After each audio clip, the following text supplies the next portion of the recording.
동두천 박찬호 야구공원 공사 현장이 1년 가까이 수해 복구가 되지 않아 주민들이 불안에 떨고 있다는 소식 전해드렸는데요. 공사장 내부 상황이 더 심각한 것으로 드러났습니다. 의정부시가 75세 이상 어르신을 대상으로 화이자 백신 1차 접종을 재개합니다. 의정부 코로나19 예방접종센터에선 지금까지 13,000여 명이 예방접종을 마쳐 접종 인원이 부천시에 이어 두 번째로 많습니다. 경기도 내 코로나19 백신 예방접종 사전 예약률이 60%를 밑돌아 경기도가 예약 독려에 나섰습니다. 경기도는 백신 이상 반응에 대비해 신속 대응팀을 운영하고 있습니다. 최근 경기 북부 균형 발전을 논의하는 토론회가 열렸습니다.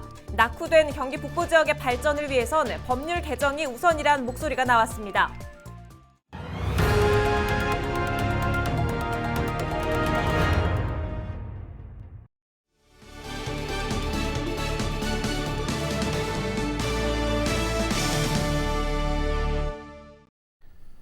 시청자 여러분 안녕하십니까? 헬로티비 나라뉴스입니다. 첫 소식입니다. 얼마 전 동두천 박찬호 야구공원 공사 현장이 1년 가까이 수해 복구가 되지 않아 주민들이 불안에 떨고 있다는 보도 해드렸습니다. 그런데 수해 복구가 필요한 외벽도 문제지만 공사장 내부 상황이 더 심각한 것으로 드러났습니다. 김호 기자의 단독 보도입니다. 박찬호 야구공원 공사 현장. 야구장을 만들기 위해 파헤쳐진 산능성이 붉은 속살을 드러낸 채 방치되고 있습니다. 흙더미가 아슬아슬 쌓여 있고 건축 자재들은 여기저기 나뒹굴고 있습니다. 가까이 다가가 보니 상황은 더욱 심각합니다. 야구장 외야 담장을 짓기 위해 세운 옹벽은 하부를 지탱하던 흙이 빗물에 깎여나가 위태롭기만 합니다. 토사 유출을 막기 위해 씌운 덮개는 찢어져 무용지물이 됐습니다. 옹벽 하부의 흙이 계속 이 빗물이나 아니면 물에 이렇게 씻겨갖고 내려오고 있습니다. 그래서 옹벽 하단부가 지금 허공에 붕 떠 있는 상태가 되는 거죠. 이게 점점 흙이 조금만 더 침식이 되면 아마 옹벽의 안정성에 문제가 생길 것 같습니다.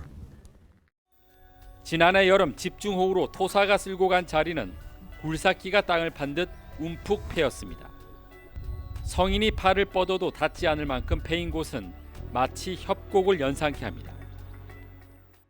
제가 서 있는 곳이 지난해 수해 피해가 난 곳입니다.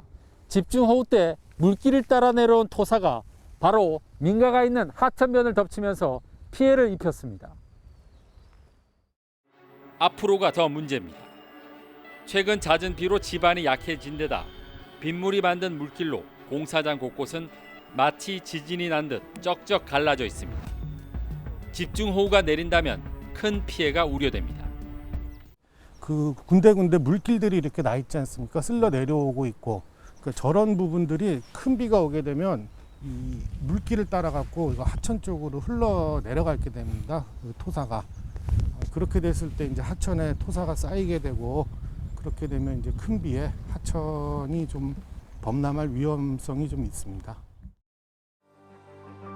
지난해 수해 피해를 입은 인근 주민들은 중단된 공사 현장을 보며 집중호우가 오지 않을까 노심초사하고 있습니다. 공사를 하다가 중단내시게 비가 많이 오면 그 위에서 흙물이 내려오면 여기 가장 지장이 있으면 이 시민께 빨리 했으면 좋겠지 뭐. 동네 사람으로서는 또 계열과에 사는 사람으로서는 아무래도 조바심 같죠 이거. 겁나죠. 비 많이 오고 그러면 또 무너지면 엄청 무섭지. 비 많이 올 때 이거 무너지고 물 많이 내려가면은 물이 잠 못 자요. 이 돌 굴러가는 소리에. 박찬호 야구공원은 시행사와 시공사 간 공사비 문제로 1년 가까이 공사가 중단된 상태입니다.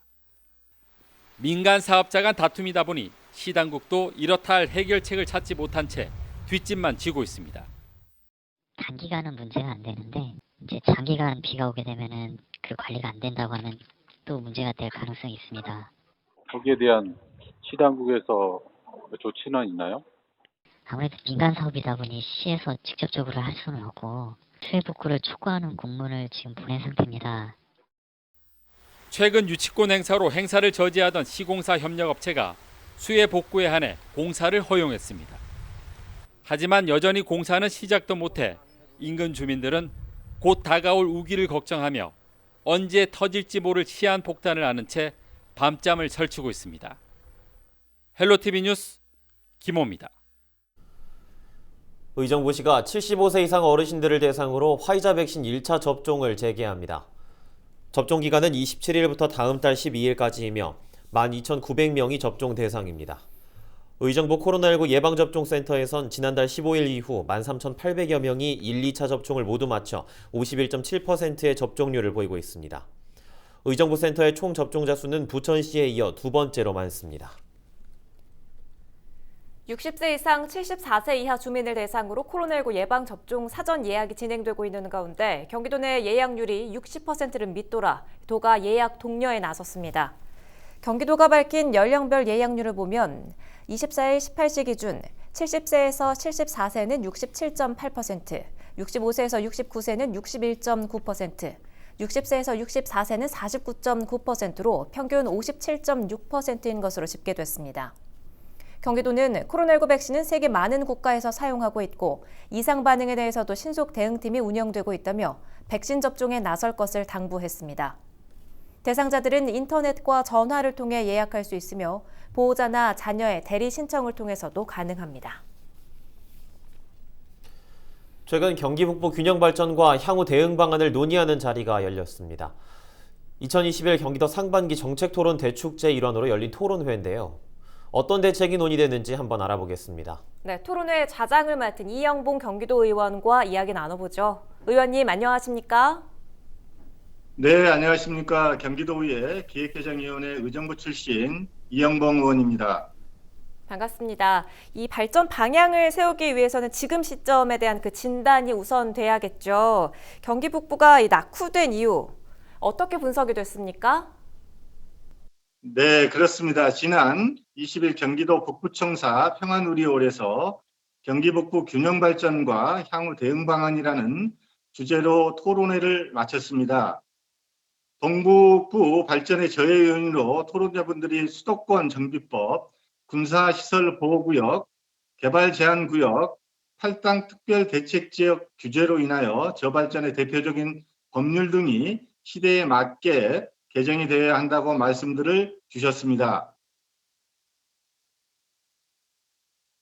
현실적으로 자료를 2019년 8월 기준으로 몇 가지를 제시하면 첫째, 경기도 전체 인구는 1,358만 명에 북부는 348만 명이고요. 남부는 1,010만 명입니다.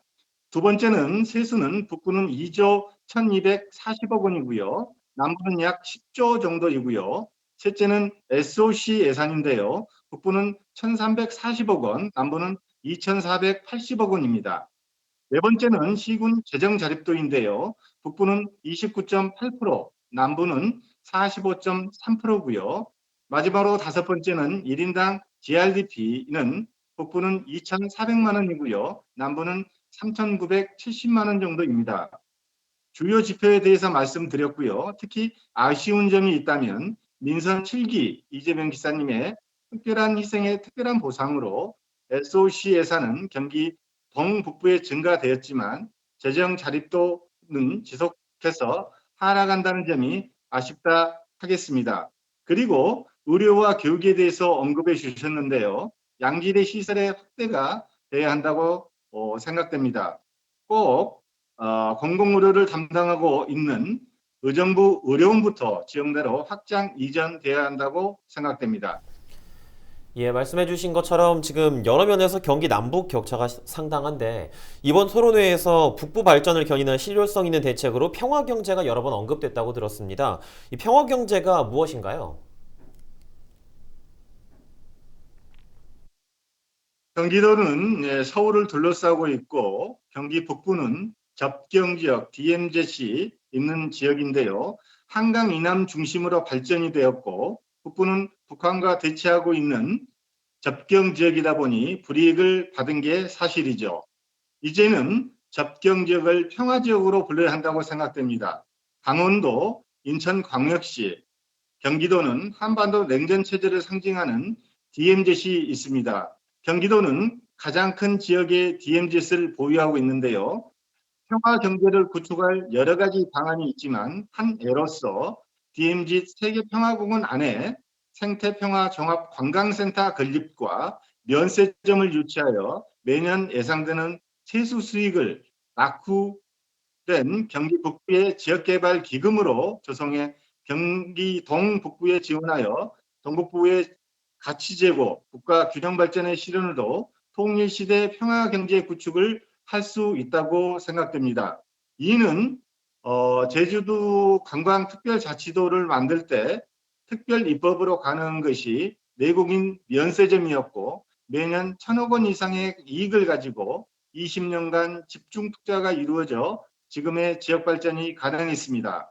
그래서 평화는 경제와 생존이라고 생각합니다. 네, 국가 균형 발전 정책이 이제 새로운 전환기에 들어섰던 평가가 나오고 있는데 말씀해주신 이야기 외에도 이 남북부 균형 발전을 위한 어떤 과제들이 필요할까요? 균형 발전을 위해서는 효율성과 지속 가능한 지역의 특성과 이해 노력이 필요하고 궁극적으로는 형평성과 연대성의 가치를 정시하는 자세가 관건이라고 생각합니다. 그리고 주제 발표를 해주신 신한대학교 장인봉 교수님의 토론회 정리 말씀에 의하면 첫 번째는 자치분권과 균형 발전의 과제는 주민에 관한 관심이 중심이 되어야 하고 두 번째는 지방정부로 혁명적 수준 권한 이양이 필요합니다. 그건 업무와 조직, 인력 재정이 필요한 부분이라고 생각하고요. 세 번째는 지방의 역량을 키워주는 과정이 반드시 필요하고요. 네 번째는 각 지방의 여건과 특성이 반영된 원인이 고려돼야 한다 합니다. 생각되고요.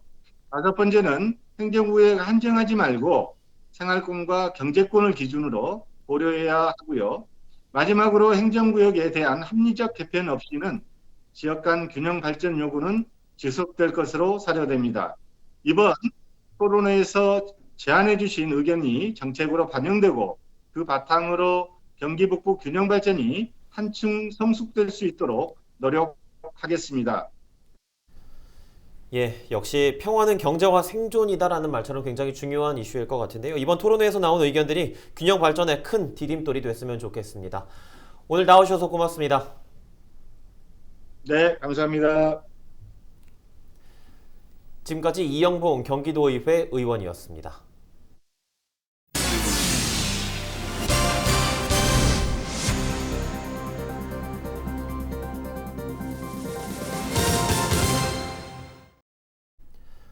의정부시가 코로나19로 피해를 입은 소상공인들에게 임대료를 감면해준 이른바 착한 임대인들에게 재산세를 인하해줍니다. 착한 임대인 재산세 감면은 지난해에도 시행됐으며 시는 올해까지 시행 기간을 연장했습니다. 감면 대상은 소상공인에게 상가 건물의 임대료를 인하해준 임대인이며 이들은 최대 70%까지 재산세를 감면받을 수 있습니다. 다만 유흥업종 등은 법률에 따라 지원 대상에서 제외됩니다. 감면 신청은 임대료 인하를 확인할 수 있는 서류를 구비해 시청 세정과에 방문하거나 팩스 등으로 제출하면 됩니다. 양주시가 출산 가정에 3년간 수도요금을 감면해줍니다. 감면 대상은 올해 1월 1일 이후 아동을 출산하는 가정이며 다음 달부터 요금 감면이 시행됩니다. 대상 가정은 아동 출생일로부터 6개월 이내에 주소지 관할 읍면동 주민센터나 수자원공사 양주지사로 방문해 신청하면 됩니다. 양주시의 최근 3년간 월 평균 출생 아동은 105명으로 다른 지자체에 비해 저조한 수준입니다.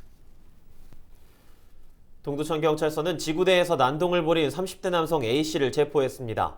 A씨는 25일 오후 8시 40분경 동두천경찰서 송내지구대를 찾아와 아령으로 출입문을 부수고 경찰관을 위협한 혐의를 받고 있습니다.